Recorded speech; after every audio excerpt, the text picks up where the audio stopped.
Hello and welcome, ladies and gentlemen, to another edition of Three Live Canes. As always, I am Chris. Right there, that's Bill. Here to talk to you guys about another week of Miami Hurricanes football. At some point down here, there'll be a gentleman named Steve-O to talk with us too.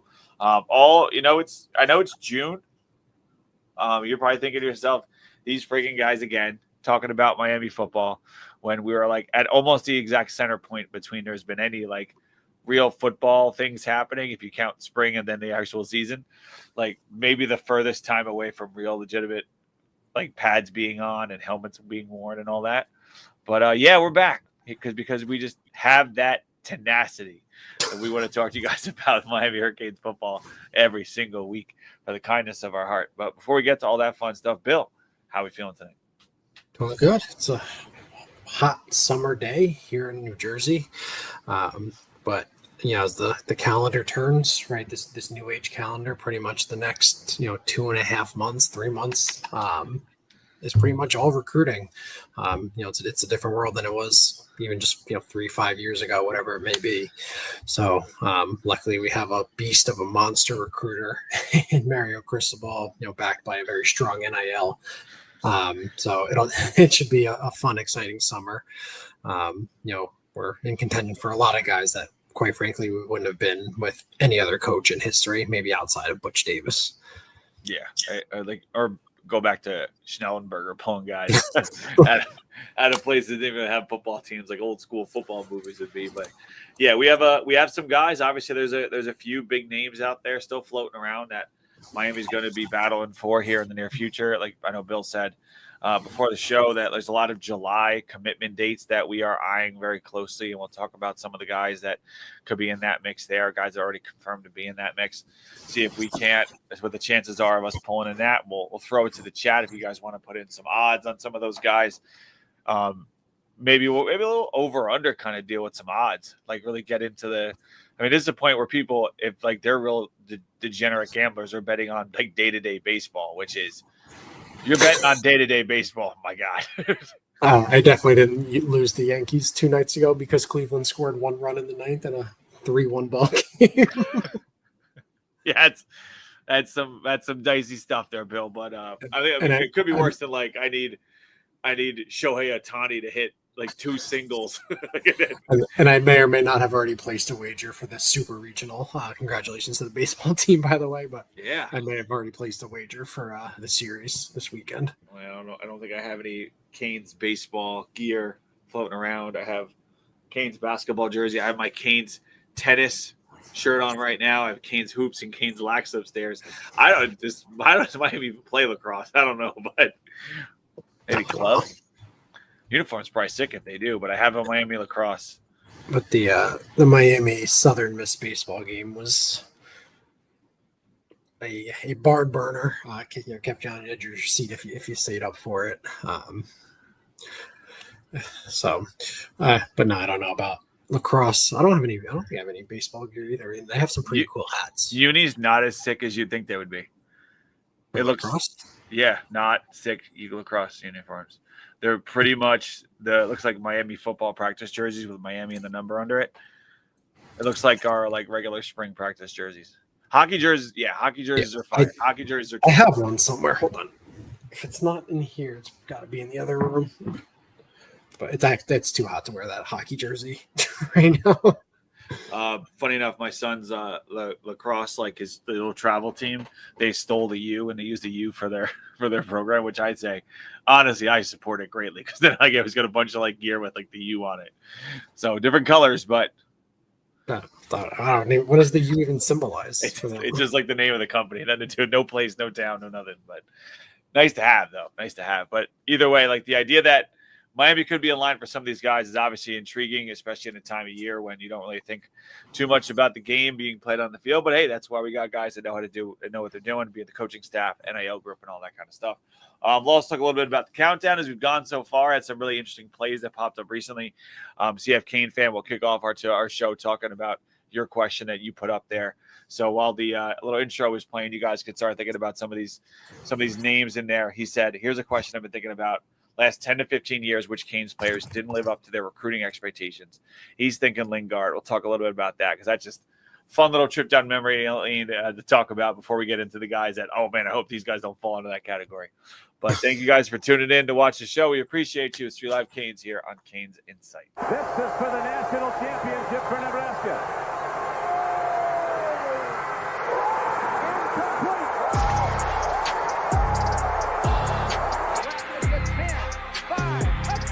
He's a stud, that Brown, number 98. Irvin's got it. Irvin's free. Slips to the outside, tries to stiff arm, and he couldn't get by Ray Lewis. Big time players. Step up in big game. Hard dog. Don't ask me for more. Hell no. Devin Hester up to the races. That's what they needed. That's Ricks going up for Thorpe, and it's intercepted near midfield. Sean Taylor's got another one. Who else? Who else but Sean? Who else but us here on a Wednesday night? And, honestly, talking about the countdown for a second, of all the surprising things, no Sean Taylor yet. You're thinking, oh, do they not have Sean on the countdown? Don't worry. There will be plenty of Sean. I was actually going to do a Sean play today, but as I was looking for the play, I put the wrong year in. And then I came across Jason Geathers taking a screen 75 yards with two big old linemen running 30 yards downfield blocking. And I'm like, nah, it's today. So yeah, and that one wasn't on the list. So once I saw it, I was like, Making edits already. It was straight up me trying to search up 02 Miami Pitt for the Sean play. And I just put in, I was looking for 02 and I put in 03, right? Or not the opposite. Yeah, But 03 was today.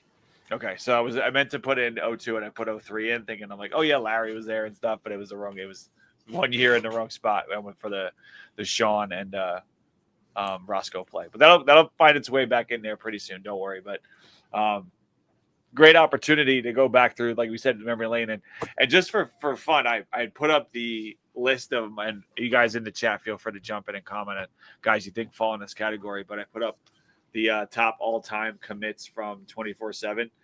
And it's just, when you look at the top of that list of commits, it's cool to see one of our current guys up there in Jackson Cantwell up there is third all-time in terms of commit rankings with how they do it. But obviously, like your Willies and your Ryan Moores and those guys don't exactly have the specific ranking you'd expect. But not a ton of elite names up at the top when it comes to like playing the game at a super high college level. But then once you get past that initial grouping, then some names start to really pop with Francis and Willis and Greg Olson and all those dudes. But just some names. Let's just toss some names around. See if Game Fan of the guys in the chat feel free to throw your own names in there too. But just off the top of your head, Bill, like who are some guys the last 10 to 15 years? So like go from 2010 on where you're like, man, this dude didn't quite hit the level I thought personally.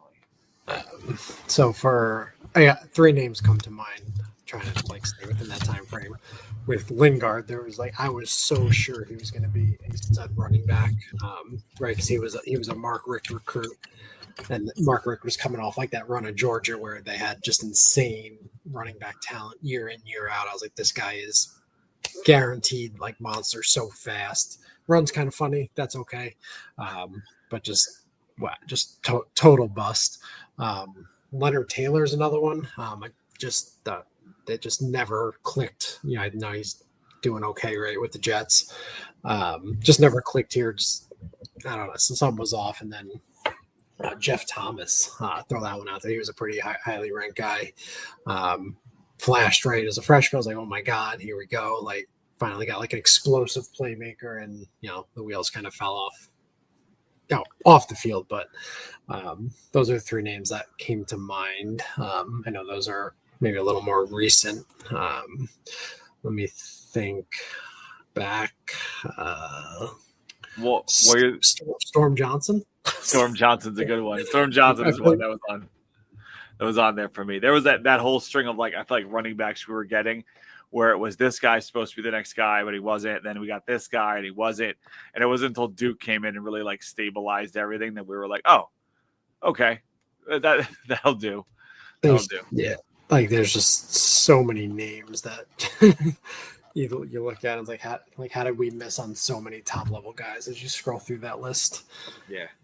some of the ones that came up, or some of the same that you did, like Storm Johnson, obviously is a name on there. Not necessarily his fault, but Anthony Chickolo. Like a lot of people put a lot of like hype onto what Chickolo was going to be, and the defensive system we had at the time was designed to ruin Anthony Chickolo's football career. Like there was no way he was ever going to turn that into something. They wanted him out, but they wanted him to play a position that he was not built for, and he tried his best, but it just didn't work out. Meanwhile, a couple of years later, you had Chad Thomas that came in with equal billing, and he played a position that was perfect for his skill set. And he had a great Miami career, ended up playing similar spots with how they were used on the defense, but one guy built for it, one guy not. CF Kane fan throwing out Jaron Williams, he who transferred a dozen times and ended up not doing anything. I mean, he was a late commit, right? If I remember, he kind of committed right before or after the Notre Dame game in 2017. We're like, we got our stud quarterback. Again, maybe some off-field issues, focus issues. Just you can pretty much say any quarterback, right? Outside of like Brad Kaya, the last years. Jake Garcia, like all the hype that came with Garcia. How that shook out. I remember Nesta Silvera. I mean, it had a nice career, not what you wanted. Between Silvera and even LT, like those two guys that you were like, oh man, when they came in, these are the guys that are going to bring us back to like that DT, like central we were, and that stretch we had there of crazy defensive tackle talent. And didn't do that. I remember Nesta was committing at the All-American game. Wasn't he at the table with he was at the table with Sertan. Oh, and Campbell, yeah. There was some late buzz about Florida, and he brought like that Chucky doll or whatever. Yeah. Who it was for? It was Campbell, Sertan, Nesta, and one more guy. The D end. I can't remember his name. I think he ended up going to Florida for. Hold on. Do you know what year that was? 18, I think. 18. Yeah, 18. Oh man, names: Jeremiah Payton. Look at you. A lot of names.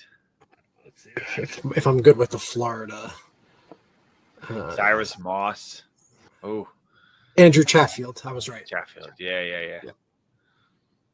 Yep. A lot of interesting names on this list. The more you go down there looking for. And even some of the more recent names, guys that you're like, all right, this is time, right? DJ Johnson found his way out of here. And he ended up as a third-round pick after switching positions at Oregon. Yeah, weird. And I don't even know what he's doing now, but like weird career, weird.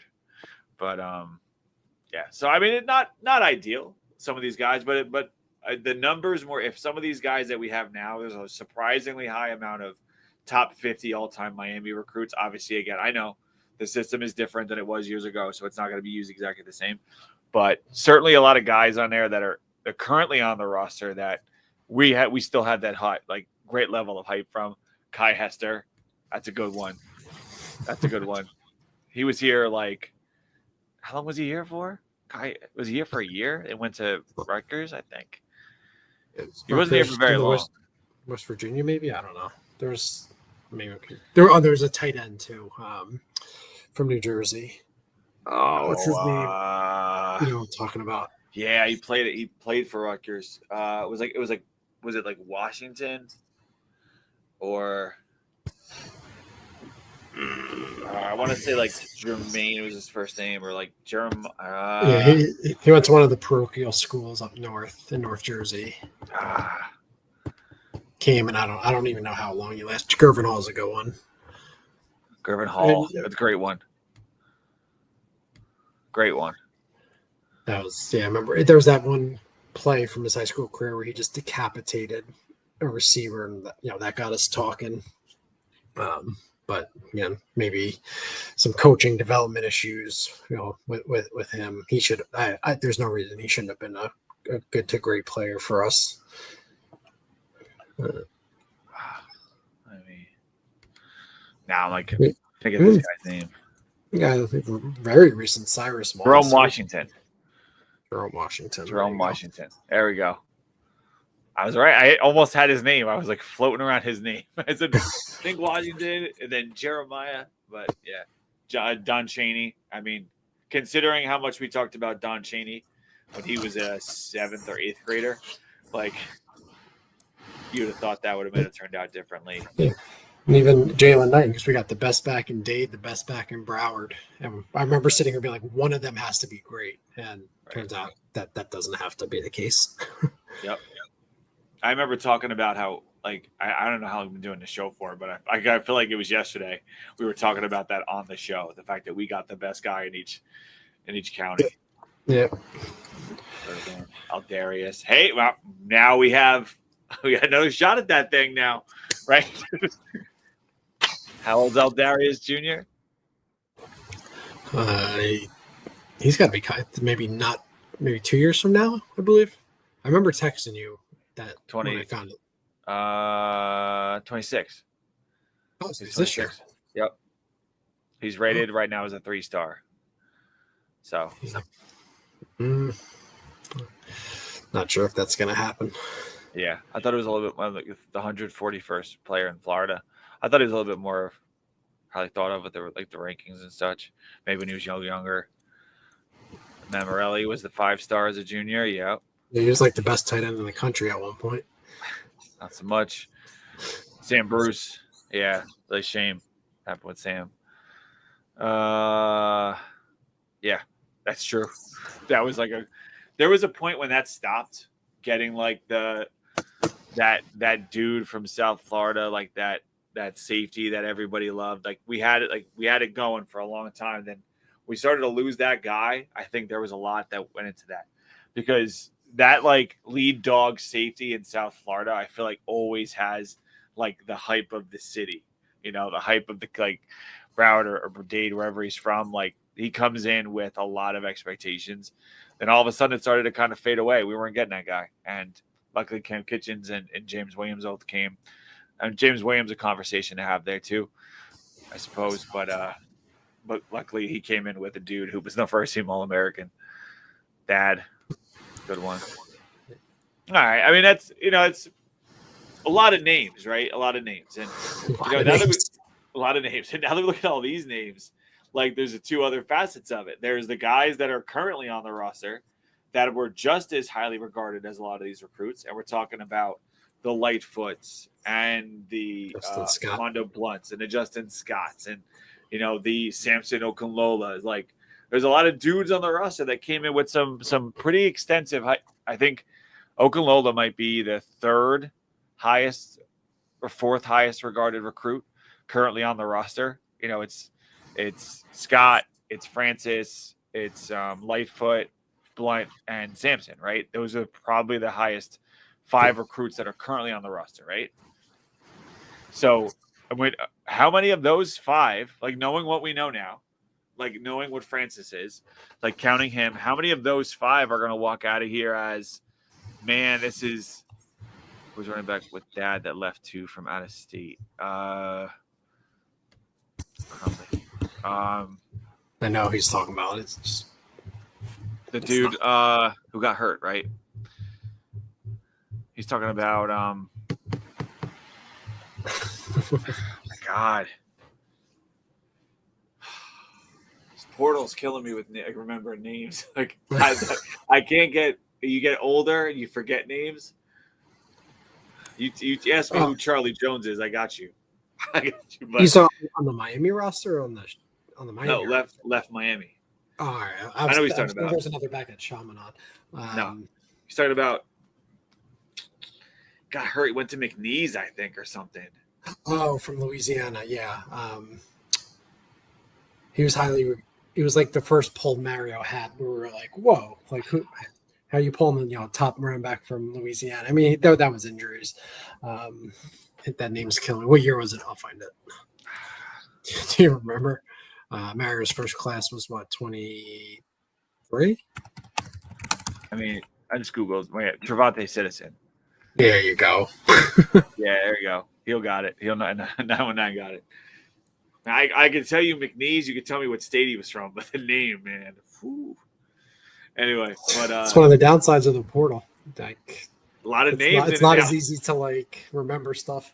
No, just knowing where a guy, and you know where a guy went. That doesn't mean he's there a year after that too. So, like, oh, it's a dude that went to McNeese, but where is he now? It becomes a question. Though I think he's still there. Let me see if I got his stuff from last year. Stats. Oops. No. He was going to be that guy. That horrific leg injury. Then I believe he re-hurt it, and then had hurt the other leg or something. He did not play last year. No stats recorded. He's still on the roster. Yeah, he's not. I think so. 2025 football roster. Yeah. Well, wishing him the best. Come on, hopefully. Yeah, 6'2", 223. Like the 5th or 6th year, right? Like we're definitely in that range. Lingard going with heel again, bringing it back tough, but yeah, there's a lot of guys there. So like, let's go back to where we are. Knowing those 5 names I just said to you, Bill, like, 10 years from now, we're doing this show as even older people, forgetting more names. Like, how many of those names that I just said, of those 5? No, again, Francis is kind of a slam dunk there. But how many of those 5 names are we saying, oh, man, you remember him?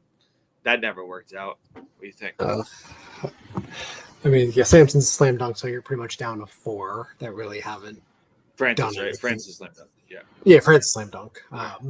So him and Samson have been here the longest, right? Virtually no impact from Samson. So I think he would, he'd be 1, right? Then the defensive lineman.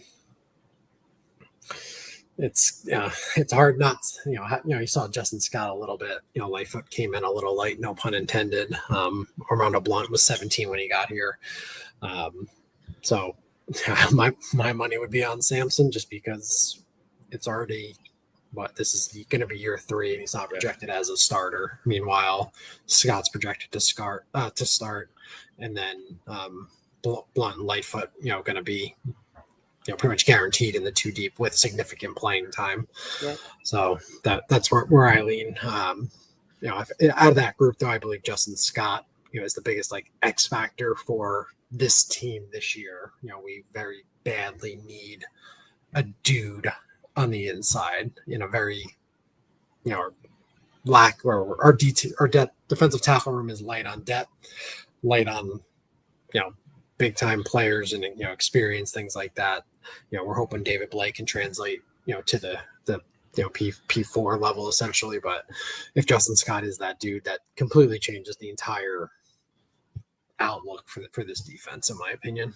Yeah, you're right. It's and the defensive line. We think about when we talk about these different position groups. Well, how is this? When we talk about this guy and how this guy fits in and all that, and really the defensive line, everything around it is gonna be affected by what the defensive line does. If it plays up to its potential, our defense can go from one of the absolute worst in the country to being a strong point in next season. If the defensive line plays up to potential, if those guys that we're relying on don't play up to potential, and honestly, if Ruben Bain isn't able to play how he likes to play, and if we're gonna do like we did again and kind of play games with him, how it's that if we waste another year, we wasted a year of Ruben Bain. I'm sorry, Ruben Brown was a guard for the Bills in the 90s. If we waste a year of Ruben Bain, then the conversation really has to switch to all right, I know we brought in a whole new defensive staff, but what the hell, right? That's because he's probably gone no matter what. If I were him, this would be all right, boys. You got one more year to make this work because I know the NFL money is gonna work. So it's on us to make sure we can do this thing. So if we decide to waste that again, then that's gonna be one of those ones you talk about like Chicolo, where man, what the hell, we really had it. So if we waste that and Lightfoot and Blunt and Scott and the transfers we got in and all these pass rushers that we've assembled over the past several years, we got more pass rushers than you could shake a stick at. That doesn't work. Well, the good news is, and I can't remember where Mario said it. Maybe someone that can chat can help. It was like on one of like Josh Pate shows or like one of those, and pretty much said that they got away from doing what we should be doing last year on defense. Too many games up front. So I think Mario, recognize that Heatherman, at least from what we know, doesn't really do that. But you already have potential, right? I know this is way far out, but Ruben Bain is being mocked in the top 5 of pretty much every NFL mock draft, top 10. You have we'll call a top 10 player, right? On the defensive line, you just need 1 or 2 guys just to elevate it, and you'll have a game wrecking defensive line, and that changes everything. Yeah, I say it every time, and I'm like a broken record on it, but I just like to flash it out there. But every time Miami's had a great team, they've had a great defensive line, specifically with their defensive tackle group. But every time Miami's been great, the defensive line has been great, and that's universal. Every national championship team, you go back and you pull out some of those guys on the defensive line, and you're like, oh, these guys are why. These guys are why. We got national champion. We got national award winners. We got first overall picks. We got first round picks. We got monsters. So, and to UCane's fan used point about Mel Kiper, he pretty much doesn't exist anymore after the whole Shador extravaganza this past year. Yeah, I think that's it. I think we folded that book up. But, yeah, I feel a little like bad for him just because I know what's going to happen next year, like with ESPN's ratings, and it's just, unless Shador does his thing and Mel can be proven right, but just a horrific draft coverage this year. Bad. Horrific. And honestly, for the way they screwed Miami, like we screwed Cam out of that upward, like that spotlight, good.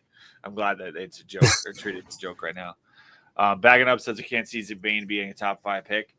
If it's the guy, we'll see. We'll see what happens. But if it's the guy that we've seen in the past, it's one thing. If it's not, I think with pass rushers, you're always going to get people giving the benefit of the doubt.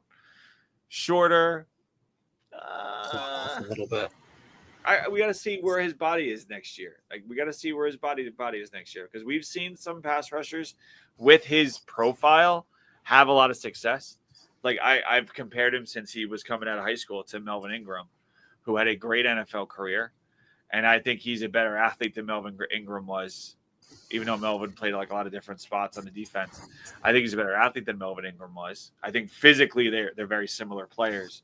I got to see how he's used. If they let him slim down and really come off the edge the way he's supposed to, and not try to bulk him up and split time inside out, which I know they loved to do last year, and like mess around with him and Mesidor and all those dudes. But again, we'll see. Got to see where the body is. Got to see where the health is. So obviously it wasn't 100% last year, obviously, for even when he was on the field. Yeah, I could see a team just falling in love with the production if he replicates what he did the freshman year. Because that would be 2 years of proof of concept essentially. But then again, the NFL is very weird. Maybe he falls out of the top 10, but either way, there's a strong potential, right, for 3 first-round picks next year. Francis, Beck, and Bain. Maybe I don't know if I'm forgetting anybody else, but those 3 guys I think have legitimate chances, to be drafted in there, and that would be quite a boon for this program coming off of just having Cam Ward picked number 1 overall. Yeah, see how it can shake out with those things, and if some of those young guys like start to click, it'll help with the year after that and start to build something here in the near future where you're putting guys consistently into high levels positions. I know now it's a lot of money and this and that, but who knows? Fan you saying some wildly inappropriate stuff.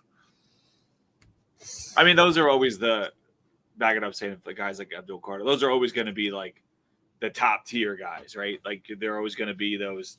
Oh, we can stand up. He can put his hand down. He can get after it. He can do this. He can do that.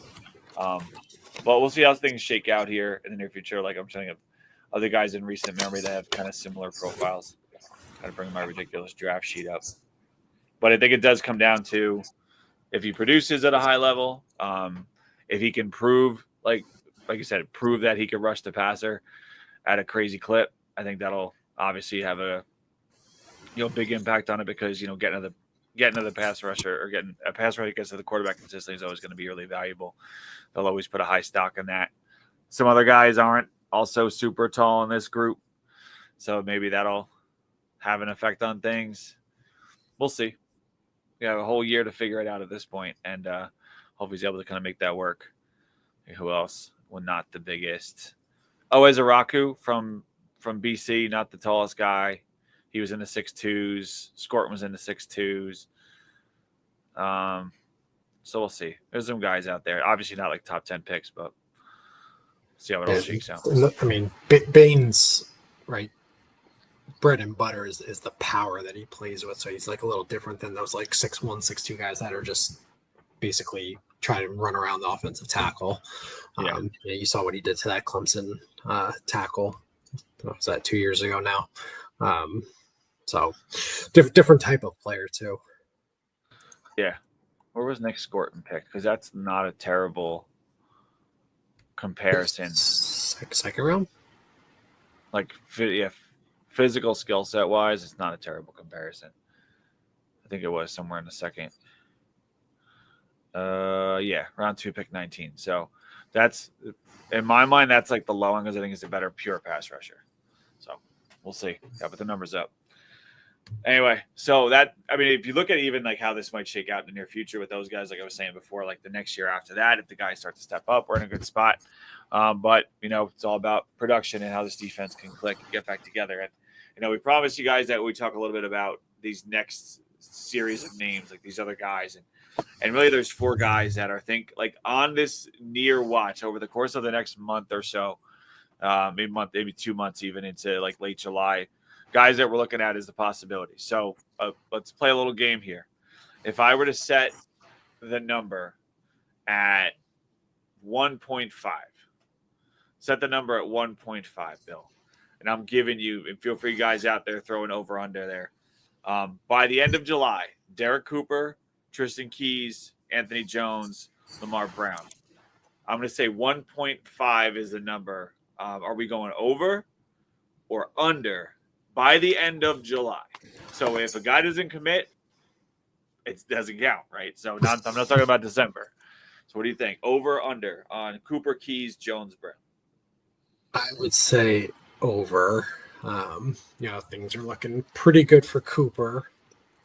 And then if you're, reading the Canes Insight message board, you're listening to D-Money, you feel really good about Anthony Jones and, even Lamar Brown. I think it would be safe to say that, we may be the leaders for those 3. Tristan Keys, I believe, I don't think he has a date yet. Obviously he's going to tell LSU, but no one really thinks that's going to last. It may, who knows? But I would feel good about 2, maybe 1 drags on, but by like signing day, essentially, I would put heavy money on the over of 1.5 for getting those, out of that group.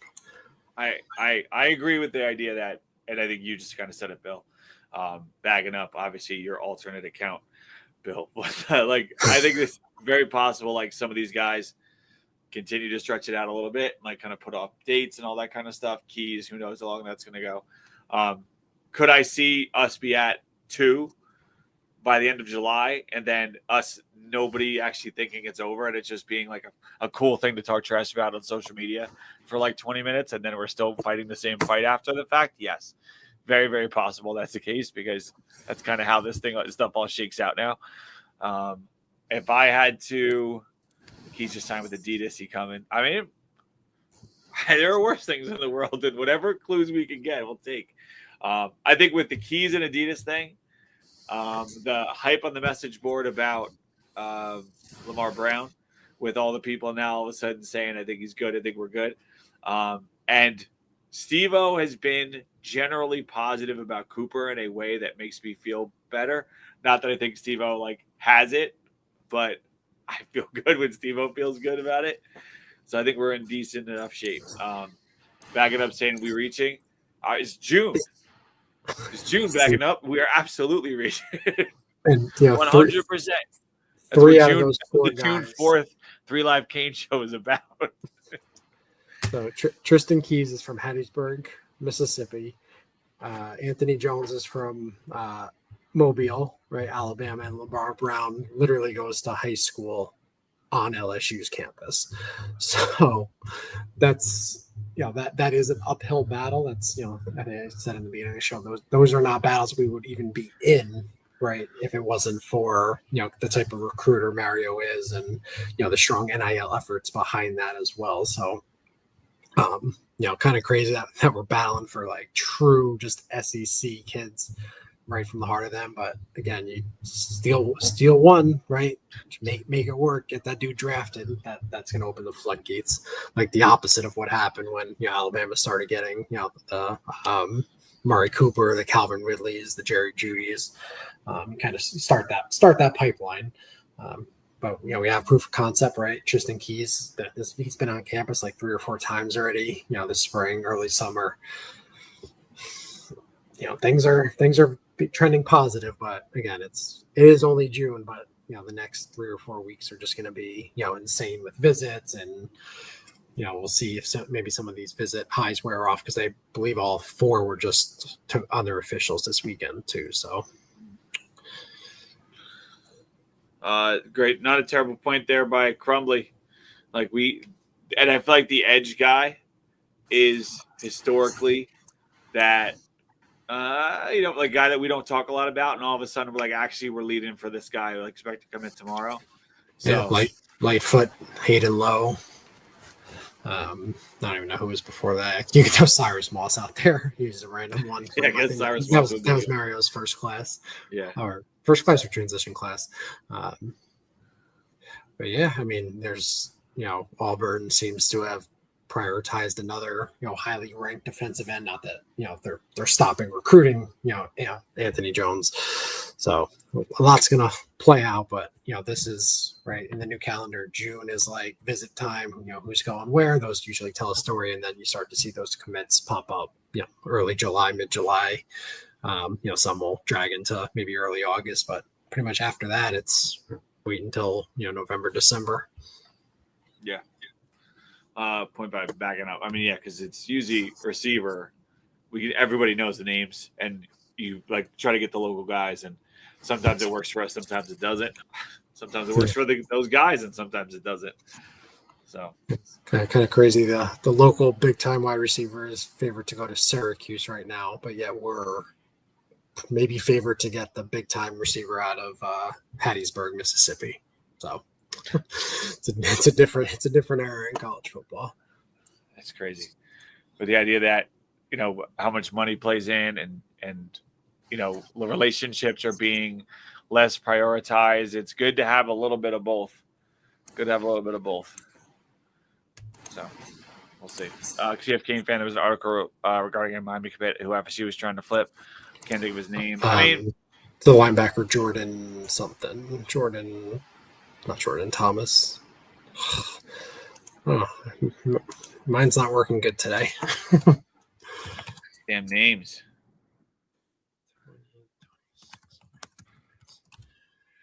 I think, don't worry. FSU is going to try to flip everybody. Jordan Campbell. That was close. There you go. Yeah, there it is. I can tell that too. He's taken a ton of visits, I believe. He's also been committed, I believe, the longest. And Florida State trying to flip one of your guys. I am not personally going to become concerned by such a thing happening, right? Could it? Yeah, I guess. Microwave.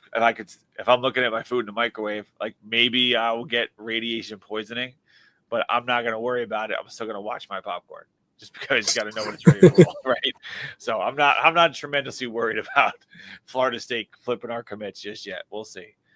I'd be totally fine with Campbell right now. Like you said, been committed a while. And even, I think Florida State's in the pits right now. At least Florida has a little bit of hope and hype because of the Lagway. We could discuss that on another show. That I could talk about that all day. D-Money actually started a thread on it. It's got tons of pages about the whole just UF hype and the top 10 teams on some rankings. No, get out of here. Yeah, I'm not. Oh, we actually call our recruits. Like, generally speaking, we like to have our premier guys on the phone with. Steve-O was adamant that was that last week or the week before about how some guys that, and then the chat. I think it was a week you're out, Bill, but he said that there was a Florida State commit who hasn't been talked to by Norvell because Norvell won't talk to him, call him on the phone or anything. It's always assistants, and then the chat was going wild trying to figure out who it was, and I think they almost nailed it down by the time the show was ended, based upon the clues he was given. Let me take a shot as we look, but I believe I don't think Steve-O confirmed it, but he was kind of like I would assume that Norvell's on the phone with his financial planner, figuring out what they're going to do with that massive buyout that he's going to get at the end of this year. You said a Florida State linebacker or just a commit? Just commit. I don't know if he was more specific than that, but people were able to get a pretty solid idea from how he worded it. I saw a Northwestern commit, and I see a Miami Central commit. Oh, then an Edison commit too. I don't think it's the Edison commit. I can't say why though. Yeah, I'm sure there's probably a raw connection somewhere. But no, I mean, if Florida State wants to do that, then hey, more power to them. Right. They only care about the portal anyway. We'll see how it goes. See how it shakes out. And it won't shake out well for them, obviously. But Miami, obviously, in for a big month here in the near future. See how things could go. If Miami's able to pulse, if we're able to get that over, hit the over on some of these recruits, then Miami's going to have a lot of momentum. Now that we're in the breadth of recruiting season here in the summer before we even get back and put pads on, but.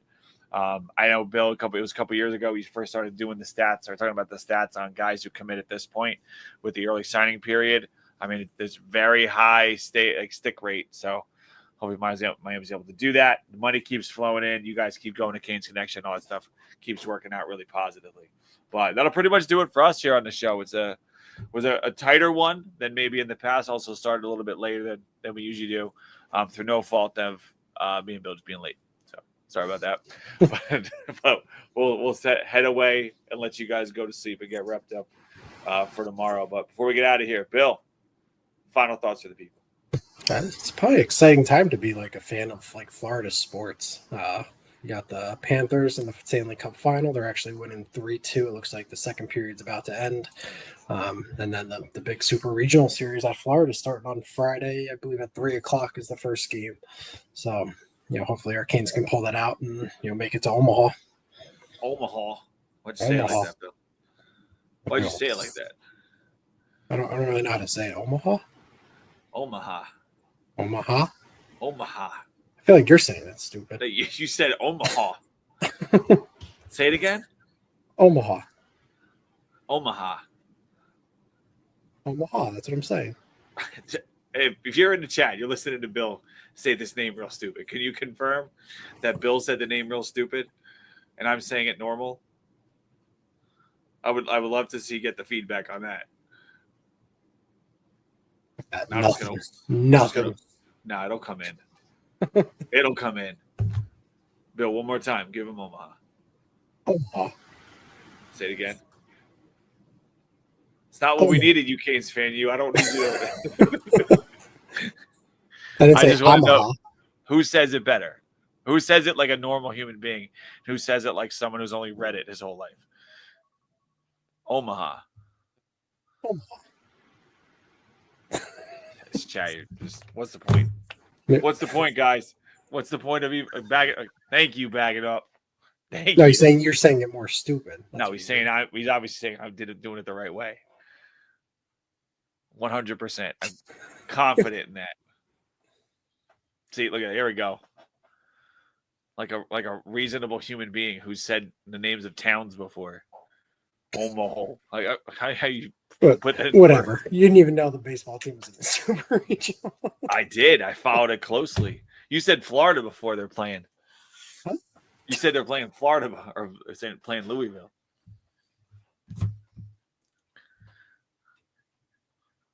I don't know what to tell you, Bill. There you go. Good show. You Canes fan, you got a little bit strange with your wording there, man. Gotta change that diction up a bit. But anyway, so we'll see. But yeah, Miami versus Louisville. Predictions on Super Regional, Bill. Take it on Sunday. Powerful. I'm gonna go with a big 9-6 win on Friday. And then a walk-off 3-2 win on Saturday. And we sweep it. And then we go to Omaha. and we're off and running. Anyway, but that'll do it for us. Thank you guys for watching the show. We appreciate you commenting on Bill's weird pronunciation of towns that people have been talking about his entire life, but he never picked up on it. Obviously, it's a great time to be right about these kinds of things. Obviously, next week, we'll know more about Miami's place in the Super Regional. Maybe we'll start kind of conversing a little bit more about where we're falling, how we go with the recruits. And obviously, we'll a little bit further into the countdown, maybe even have portrayed some of Steve-O's favorite players. I know we said Wednesday was always going to be a special one. I was like, oh, Gethers. So love Gethers on a Wednesday. So maybe squeeze Roscoe in for next week. But that'll do it for us. Thank you guys for tuning into the show. We appreciate you guys watching. Make sure you keep sticking on with Canes Connection. Go over there and donate. It's all part of the process of bringing in some of these great players and keeping some of our guys that are on the roster around with us and not worried about the old transfer portal. And then enjoying all the great content over on Canes Insight, especially on the message board. If you're following the countdown thread there, then make sure you do it in the privacy of your own home because it is what it is. But for Bill, for Steve-O, I'm Chris. Thank you guys for watching the show. We appreciate you. We will see you again next week right here on 3 Live Canes. Have a good night. This is for the national championship for Nebraska.